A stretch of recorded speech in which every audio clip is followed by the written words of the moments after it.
Hey there, welcome back to another video. This time around, it is my review of the 2013 Japanese superhero anime film Iron Man: Rise of Technovore. Now, before I get around to sharing my thoughts on this animated film, I would like to give a special shout out to Robert for requesting this review. And if there is another film, TV show, or topic that you would like to see me discuss in the future, feel free to donate to either my PayPal or to my Patreon. Link to both is in the video description down below, and I'll try to get to your request as soon as I possibly can. Now, this is one out of a series of anime films that were made by Marvel and a Japanese anime company. Actually, I think it was Sony. So it was Sony Pictures Entertainment Japan and Madhouse. So they teamed up and did a series of these Marvel anime films. There was actually a sequel to this. I don't remember exactly what the name of it is, but I know that there's a sequel to this one. And I know there's some others. I think there's a Blade anime. And I think there's also some more. This is the first one that I've seen, though, and the only one that I've seen so far. And I can see why this got mixed reviews from critics when this came out. It's directed by Hiroshi Hamasaki, and his direction in this is decent for what this is. When it comes to the few scenes of action involving Iron Man or War Machine or Punisher and Black Widow and Hawkeye, it's definitely got a good amount of verve and vitality and energy to it. I think the framing is fine, works pretty well for the animation, and there are a nice variety of different types of camera shots that are utilized in the film. So you get some wide shots and some more zooms and traditional pans and so on and so forth, and maybe a few different angles, maybe a POV here and there of like Iron Man. So there's some inventive direction at points, but then there's other points where the direction is a bit repetitive in terms of the particular angles and types of camera work that the director decides to employ. And there's also some moments where the direction is not as smooth as I think it could have been when it comes to some of the animation. It looks a bit janky at points. And I don't know if it's really due to the direction. It could have just been due to the fact that there's a lot of CGI backgrounds that are used combined with animation or traditional animation techniques. So sometimes that can lead to some moments where it looks a little wonky, to say the least. But I think for a Japanese animated superhero movie, the direction is decent. It's adequate. Now, Iron Man: Rise of Technovore is written by Kengo Kaji. It's based on a story by Brandon Auman, and this is an original storyline that's not based on any Marvel comics. So that comes with some caveats, but it also comes with some negatives. And I think, in all honesty, this script is very below average. I think it could have been a lot better, but as it is, it's got its moments, but it's too overstuffed when it comes to characters and cameos.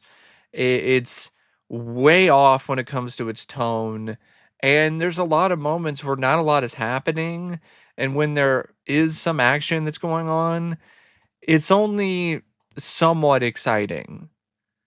Like there's a couple action sequences that are fun and thrilling, but there's a good amount of them that are just very generic and kind of dull, and especially the climax, which just has this just this kind of just blasé, blah kind of overall feel to it. It starts out decently enough though, with Iron Man and War Machine racing against one another, and they eventually wind up getting ambushed by this new enemy that's trying to destroy Tony's new security satellite, the Howard, which is his father's first name. And Tony's creating this satellite because he's trying to prevent crimes before they happen. So he's setting up this satellite to watch everybody and help people.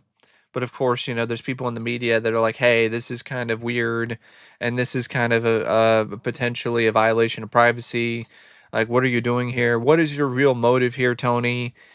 And he's trying to get his satellite launched, and of course, he's there along with a roadie to provide security.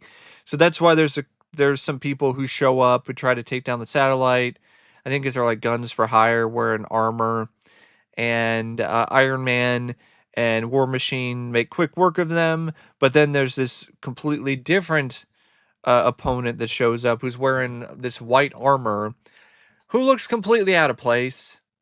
You find out that this villain is Ezekiel Stane, who is the son of Obadiah Stane, who was the villain in the first Iron Man film. And I've read reports that this is supposed to not be connected to the MCU, but Obadiah Stane looks exactly like he does in the MCU film, in Iron Man. He's a bald, heavyset guy who looks like Jeff Bridges with a goatee.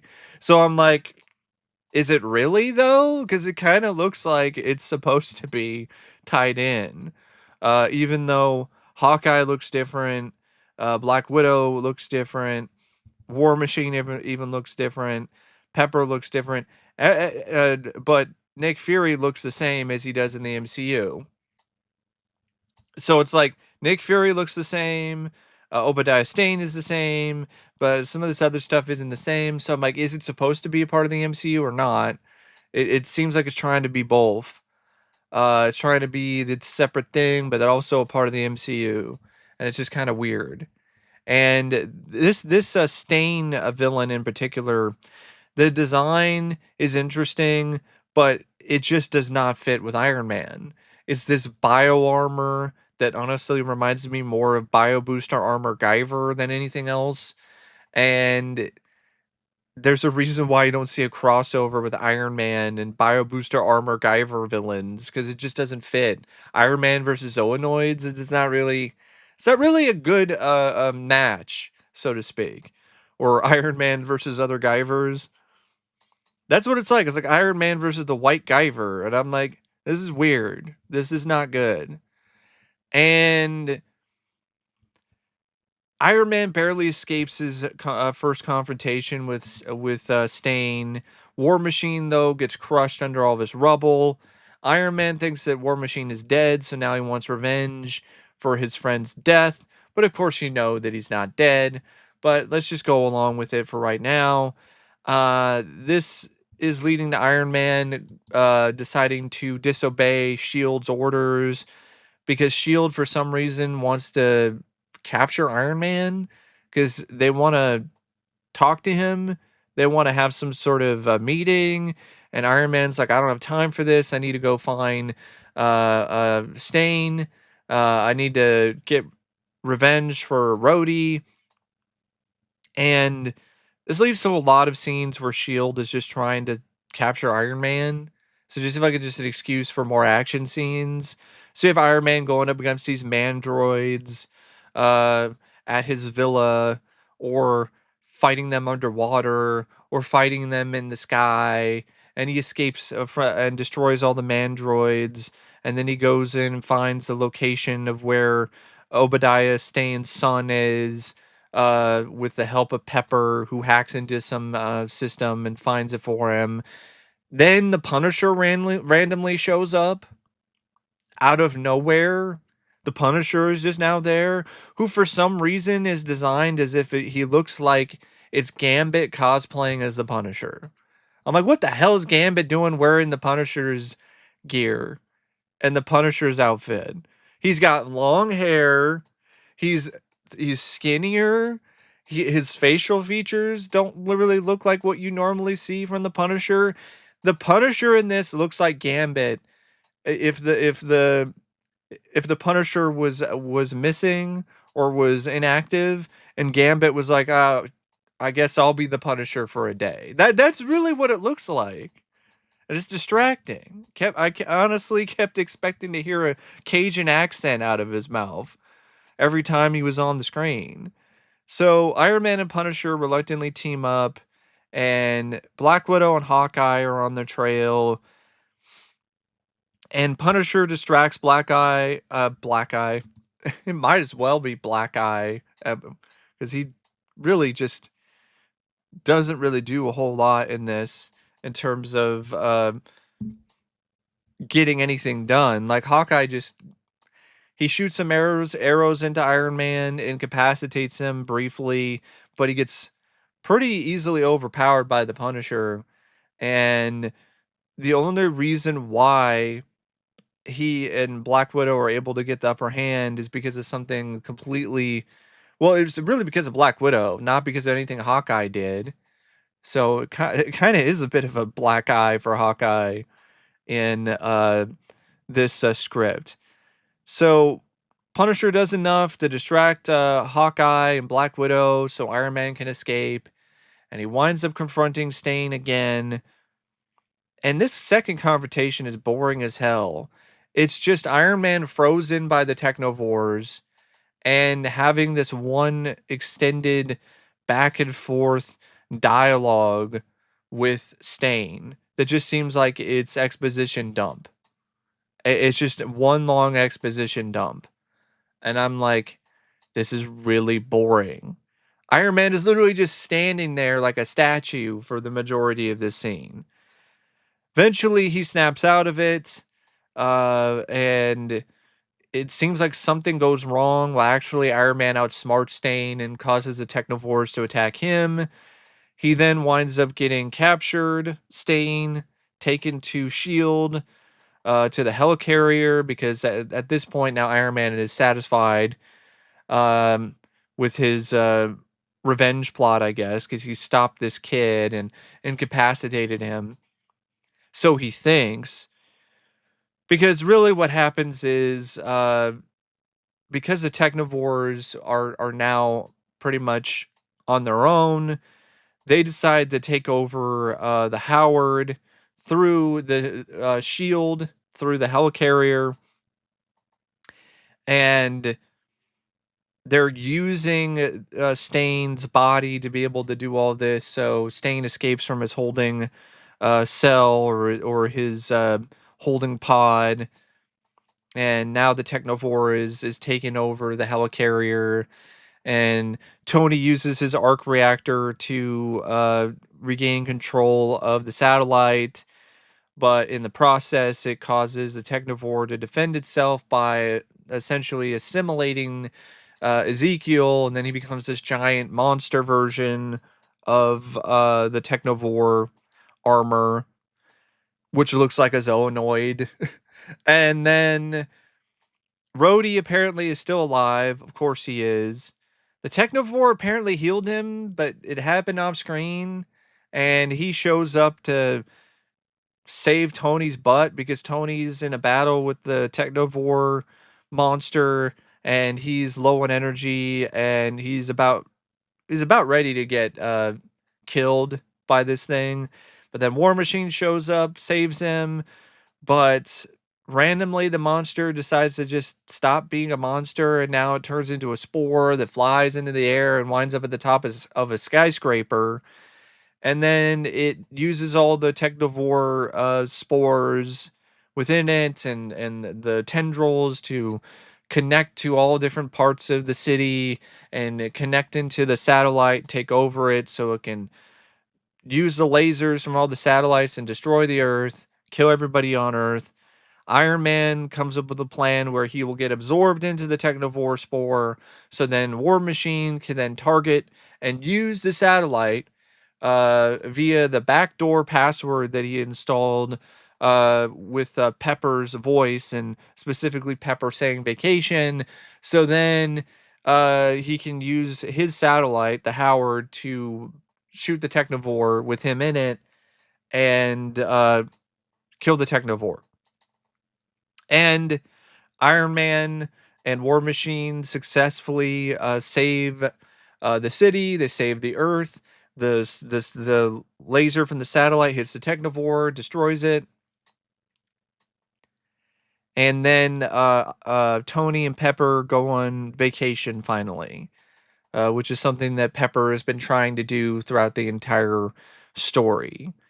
And Ezekiel is in captivity in some kind of mental facility or like a security facility, and he's in wheelchair bound, and it seems like he can't speak, and he's in a in an incapacitated state mentally, but he says something about the wind when his caretaker is there reading him a story. So it's insinuated that he's very much still there mentally. And that's Iron Man Rise of Technovore. The script, like I said, the start of it is not too bad, but then once you get into the stuff involving Stain and his whole plan and him just quoting Nietzsche, and then the second confrontation between the two, or just the overwhelming amount of cameos from these other Marvel heroes and characters that are just thrown at you. Like it's now just some random Marvel team up special. Well, now we have not only Nick Fury, but we have Black Widow and Hawkeye. Now we have the Punisher, and you also have War Machine. And honestly, I think this would have been better if you just cut out Punisher, cut out Black Widow and Hawkeye, Nick Fury entirely, and you just have it be a War Machine and Iron Man team up. The script honestly was at its best when those two were teaming up together because they had the best chemistry. And it's just fun to see those two together because they're a good pairing. So that should have been the whole movie. They're teaming up and they're trying to find out who tried to take over the satellite, and they're working together. Maybe there's one scene where they contact Nick Fury or Black Widow to get information on Stain, but that's it. That's all you really needed. You didn't need to have them involved that much in the script. It just makes things a little too messy. And then, speaking of messy, the tone of the script is just completely off the rails because it's at one point a fun Marvel story with Tony cracking quips and him and War Machine having a little race with one another, and stuff with Tony and Pepper and them having their barbs back and forth. And then it's some philosophical uh piece that's straight out of Ghost in the Shell or something. And it just doesn't fit at all with Iron Man or the tone of the rest of the movie. And like I said, the climax is not really that exciting other than the battle with the Technovore monster, because other than that, it's just a Technovore spore with all these tendrils that are connected into different parts of the city, and this is kind of dull in that way. So, yeah, I do think the script could have been better. Have more action interspersed throughout, less scenes of Iron Man flying around in what I like to call shit canyons, because there's a lot of scenes in this where Iron Man is flying through these canyons which look like they're made out of literal shit because of the way that they were designed in the computer, because they're all done with CGI, and also because of the filter, which for some reason is shit brown or blinding white for a good chunk of the movie. So switch up the locations too a little bit more. I like the fight in the villa. I liked some of that stuff, but there's some really ugly locations and settings in this as well, which really don't help the story either, because it just makes it a place you don't really have fun being in. Like, you don't want to go back to the shit canyons. You don't want to go back to the blinding white room that Ezekiel is in. So I definitely feel that that's something that could have been better too. And maybe if there's less time it's spent on Shield and Nick Fury and Hawkeye and Black Widow and Punisher, then maybe you'd have more time to have these different locations where Iron Man and War Machine would be going to on their search to try to find Stain. But that's just my personal take on it. I know there's people who probably are fine with the way that it is. I just don't think this is a very good screenplay, and it's the biggest reason why this film is, in my opinion, ultimately below average as a whole and kind of forgettable. Now, it features a voice cast of Matthew Mercer, who voices Iron Man and Tony Stark. I didn't watch the Japanese voice over version. I watched the English dub. And Matthew Mercer, I thought, did a great job voicing Iron Man. I definitely feel he was the best voice actor for the most part. He really did fit Tony and his personality. I liked his voiceover work in this a lot, actually. Uh, but I also enjoyed War Machine, who was voiced by James C. Mathis III. I thought he did a good job too. He had some great chemistry with Matthew Mercer in the scenes that they were in, and I definitely felt like he handled the War Machine assignment the best that he possibly could, despite the lack of runtime. Norman Reedus, on the other hand, awful. Just atrocious as Punisher. What the hell was that? He sounded like he was doing a Brad Pitt impression if Brad Pitt had a smoker's cough. It was completely unbelievable. It didn't help either that the Punisher looked like Gambit wearing Punisher gear. And then you have Norman Reedus' voiceover, and it just made every scene the Punisher was in a joke.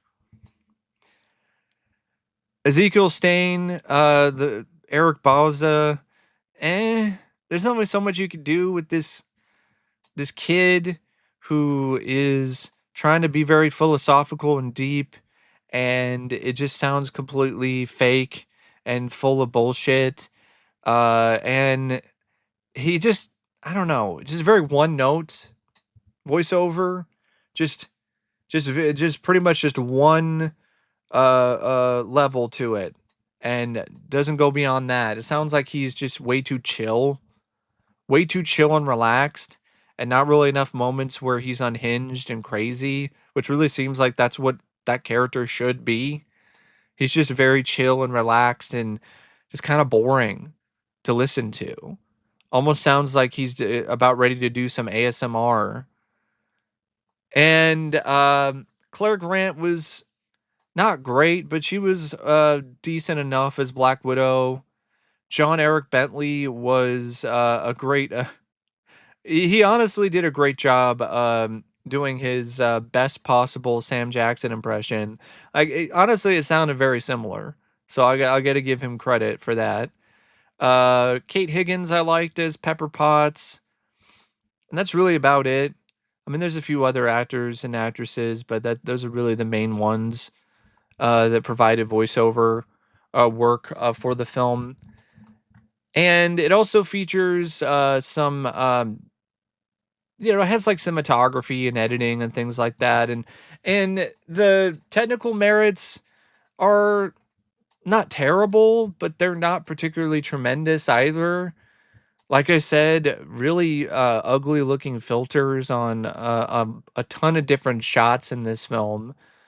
I don't really care for that, and the editing at points can be a bit off, a bit too choppy, and just not really that great when it comes to some of the transitions. And the animation itself, like there are some moments where it looks good, but then there's some other moments where the CGI really hasn't held up and looks very dated. But for the most part, I didn't mind the animation for what it was. I probably would have liked it a lot more if it didn't have the shit brown filter or the blinding white filter on it. Um, I mean, the scenes that didn't have those filters looked nice. So if you didn't have those filters in so many scenes in this film, then maybe the animation would actually shine. But instead, the animation is more of a mixed bag too, like a good chunk of the film. And the music by Tetsuya Takahashi, it was all right. It's not really something I would listen to on my spare time, but it fit the film fairly well. Um, so yeah, I wasn't a big fan of this, but I would say if you like Iron Man and you want a little bit something different when it comes to an Iron Man film, then this is definitely something I think you can watch at least once.